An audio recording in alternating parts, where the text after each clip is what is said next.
Hello everybody. I'm hoping my head's in this shot. Thanks again for stopping by my shop for a visit. I really appreciate it. And this is a video on a getter out lessons learned. So a friend of mine brought me these parts right here, and it's a hydrofoil off a kite, one of those surf kites.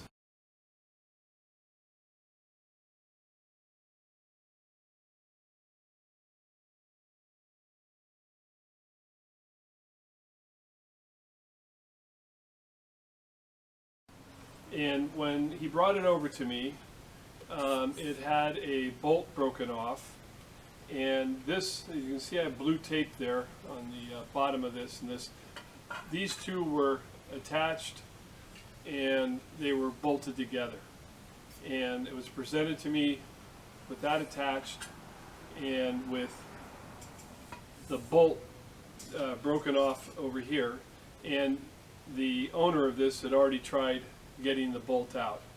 It's a Allen head, what do you call it? Whatever you call these bolts. Can't get it off the top of my head. Stainless steel. This is aluminum, and it was in there with blue Loctite. You could see the blue Loctite. So when I got it, it had just a stub of a piece of bolt sticking out with an off-centered drill hole in it where you tried to drill it. So my friend said, if you don't want to do anything, just hand it back to me. If you're interested in helping this guy, it's all yours. If you ruin it, you ruin it. Don't worry about it. So it was a good challenge. I've not done much of this, and of course I've watched videos, and I'll tell you up front right now, I didn't watch Bruce Witten at the Bash on his Getter Out, and I probably should have been there attending that class. But it was a good challenge, and I thought I could get it done. So my main thing immediately was, well, with this on the opposite end down here, well, how am I going to hold this foil in any vise and not destroy it, and get the thing lined up to do it on the mill? So I thought about it, and I said, well, wait a minute, I bet you this is the same. So I pulled it off, and the reason I have blue tape is it is a one direction. So I got this side off, and I actually had to heat it to get the blue Loctite loose, so I didn't snap the bolt off on that side for the guy. And I attached it to the opposite side. Did I go blue to blue? Yeah. So I attached it to the other side. Now I had a table that I could attach to something. And I love trying to figure out how to set things up on the mill. It's just one of my passions. I think it's fun as heck. So I came up with this setup. A couple of angle blocks, got toe clamps on it, and then this unit here would sit on there, and I now have something for this to clamp to, which I'll show you pictures so you'll see it. I used can't twist clamps to clamp onto it. And now I could find that hole. So yeah, I was pretty confident that I had a great start, and I could get this done. So now I got to find that hole, and so I said, well, let's just cheat here and go quick. And the diameter of this surface, this hole, is 3/4 of an inch, and so I had a 3/4 inch. It's part of a tailstock live center. It's 3/4 inch, sits right on that hole. So I said, that's real simple. I can just eyeball centric, get this thing lined up, and go to town. So that's what I did. I had it clamped in the mill, got this guy lined up, locked the tables, and said, got the reason I'm laughing is I thought of Tom Lipton saying, and Bob's your uncle. Got it all locked up, and Bob's your uncle. It's still in my damn brain. Anyway, so now my lesson started. So I said, okay, well, I need to get a flat surface that I can work with.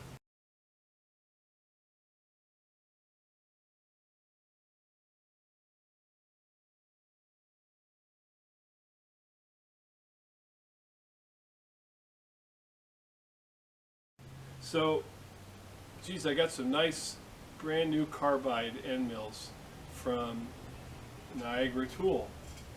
Well, that was my first mistake. Take a nice frickin' sharp carbide tool and use it. Where I should, you know, my mentor Chewy said, you don't do that, Chuck. You save those guys. Those are jewels. What are you doing? We talked about this afterwards. And so I went in and it was cutting fine. And I got myself basically a flat spot. So I said, oh, I'm in pretty good shape. Everything's going cool.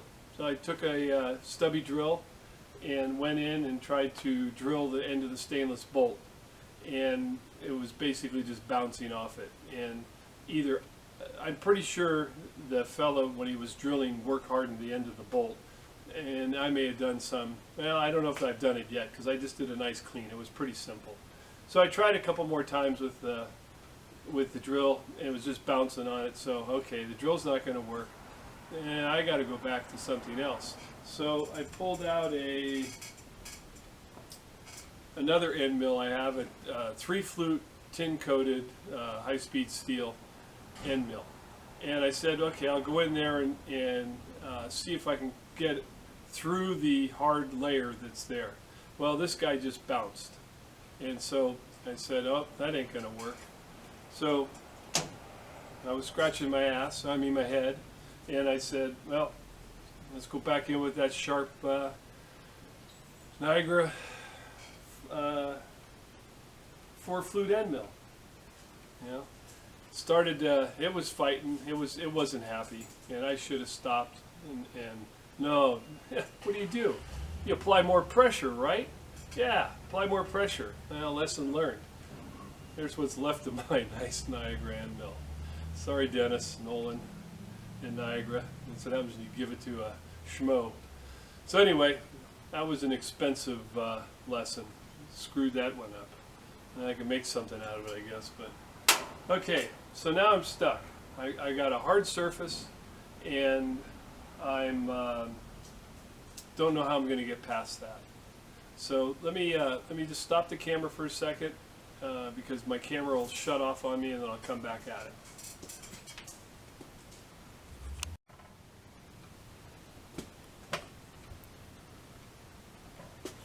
Okay, adjusted it more. Maybe my head's more in the picture now. My big head. And you probably got a nice sheen off my forehead today since I'm not wearing a hat. But okay, let's continue on. So, scratch my ass. What do? Hey, call my buddy Chewy. He'll tell me what to do. You know, Chewy goes, well, you got yourself into something here, huh? So he says, get a Spade drill bit and use a Spade drill bit, and that'll get you through that hardness. Spade drill bit. What's a Spade drill bit? Look it up in the machinery manual. Grind your own. What's wrong with you? Grind your own. Look it up in the. Look at this. And so he sent me a couple of pictures, and so I look and I pull out basically a 1/4-inch chamfer tool. It's carbide, Charlie. And figure, oh, well, that's close to looking like a Spade drill. So let's go and give that a go. Yeah, well, I gave it a go, and it's gone. Took the tip off of that son of a gun. Another wasted piece of tooling that I blew apart. So I closed out the day. And so the next day, I said, okay, well, I'll run over to MSC and buy a Spade bit, or at least look at them and decide if I can grind my own and get that done. So I go down to MSC and look in there and find them in the catalog, and we go back in the tooling bins, and they don't have any of the sizes that I would possibly want to use. And he put it on order for me. So that was the end of that day. Well, I'm driving home, and I needed to run by Harbor Freight for some paintbrushes and some other piece of junk they sell cheap. And so I said, oh, while I'm there, I'll see if they have Spade drill bits for the hell of it. So sure enough, I go over there, and here's a set. Probably cost 6-piece set, and it probably cost $6. Carbide tip, glass and tile cutting drill bits, and it's a Spade bit. So I said, well, $6, I'll buy it and I'll break it. What the hell? So I brought it home. chucked it up and slowly worked at it because the neck on the thing's really small. It just probably would have peeled it right off. And as I was working away at it, I was starting to get some progress through the hardness. I said, hey, shit, this little damn piece is working. Going nice and slow, doing okay, starting to get someplace. Of course, it ain't going fast enough for old Charlie here. We got to go. There must be a flat rate job or something here. So I decide, well, I'm a bright guy, so let's try something else. So I've got a carbide burr that is a cone shape, and I've got something started now on the top of that bolt. So I said, well, maybe I can go in there with this guy. So I did. I went in and I actually got myself a nice pocket that basically matches the tip of that carbide burr, and not real deep, but it was doing fine. So I said to myself, time to drill. Let's see. So I pulled that out, went in with a drill bit, and I had gotten through the hard layer and managed to pop a hole. Popped a hole down in, didn't get all the way through the bolt since I was using a fairly small diameter drill bit, and you can see the bolt's about 1 3/8 inches, I guess. So that's okay, so I don't have to get to the bottom, and increase the size of the drill bit as I was going up. And I got to a point where when I looked in there, I was at about 205 thousandths, and the minor diameter of a 8mm bolt is 263, I think, 265. So I was getting close, and then I looked at it and I said, this son of a gun's a little off center. Now what do I do?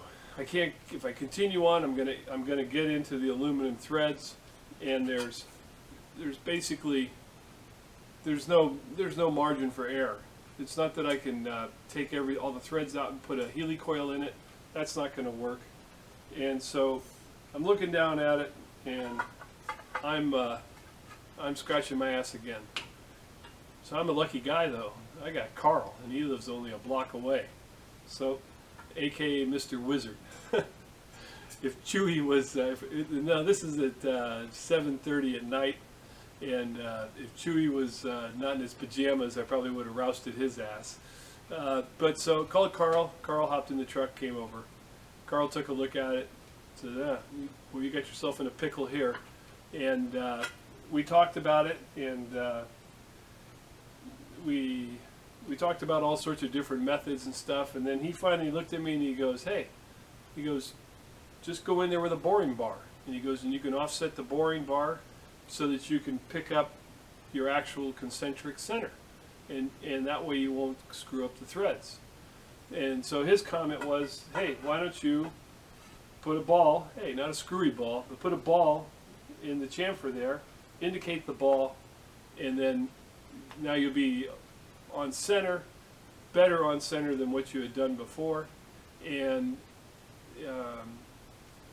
the only thing we don't know is if these two parts are really that concentric or not. This part has to be on there so that I can mount it on the mill. So I said, well, I don't need to put a ball in there, Carl. I said, there's a nice chamfer there. I'll just indicate the chamfer. So that's what I did. I indicated the chamfer, got it all set up, got the boring bar set up, and there's some video here you'll see of the boring bar.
and my goal was to hit 265 and .265, and I hit it right on the nut using my gauge pins and just 10,000ths at a time, working my way up from what I had. The only problem that I ended up with is that my boring bar, which I put it away already, it was just a small boring bar, so it wasn't long enough again to get to the very bottom of the bolt. But I got about 3/4 to an inch of thread in the aluminum there. So, okay, so now I've bored it, and I've bored it to the minor diameter, and I can see the stainless going down. I haven't really attacked the aluminum threads of this part. And Carl, the phone rang, and I was still out here working, and Carl called me and he goes, hey, you know, we talked about running a tap in there to blow out the stainless once you get to the minor diameter. He goes, I don't think you better do that. He goes, I think you better try a little more direct heat in the hole and see if you can pick that thread out because of the Loctite. And I said, yeah, I agree. Charlie can't wait for something like that. You know me, I gotta go. This must be a flat rate job, right? So I decided to go ahead, get a tap follower in there, and run a tap, and be gentle and see what I got. So I started running the tap down in, and I got, I basically just started to pick up maybe 3 of the full teeth there. And as I was going nice and slow, I could hear some crumbling. I went, oh, what's that? And I go, I know it's not the aluminum. That don't sound like aluminum. And my basic thought was, okay, it's cutting out the stainless out of the threads. And so I said, well, better stop. You know, you've gotten this close to getting done. Don't go do something bad now, which is typically something I don't do. So I took the tap out, and sure enough, the tap leading edge had caught what was left of the stainless and started to unwind the stainless string. And here's a photo of it sticking up out of the part.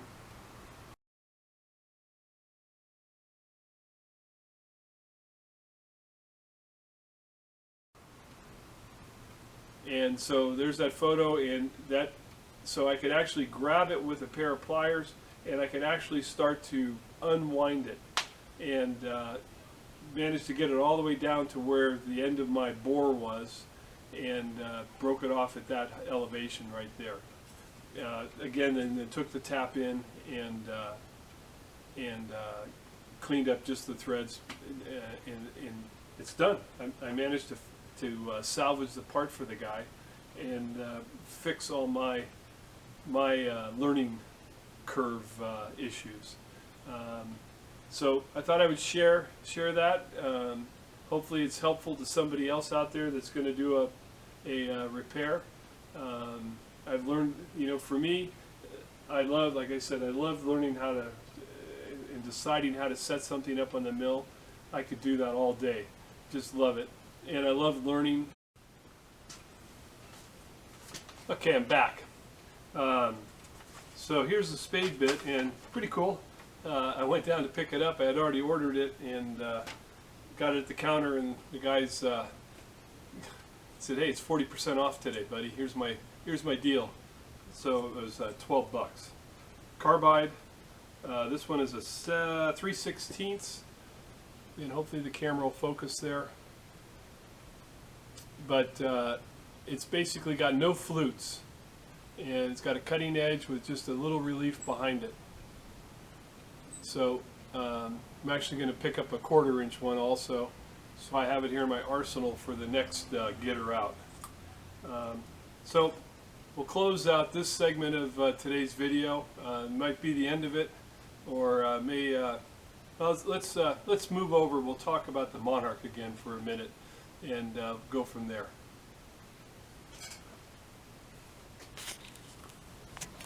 So here's the steady rest that was in my last video. This is for the Monarch 10EE, and as I mentioned, I would probably end up build new fingers. Well, I thought about it. I says, well, why build something if you can buy it? You know, it's just some thing. It's not that much. So I contacted Monarch and to ask about if they still actually had these and offered them, and I got a reply. Yeah, they have them in stock. Sitting down, guys. Each finger, one of these guys right here. I can buy them $535 each. I don't think they're in stock, but I don't think I'm going to go there. So there'll be a build coming up on new fingers for this steady rest.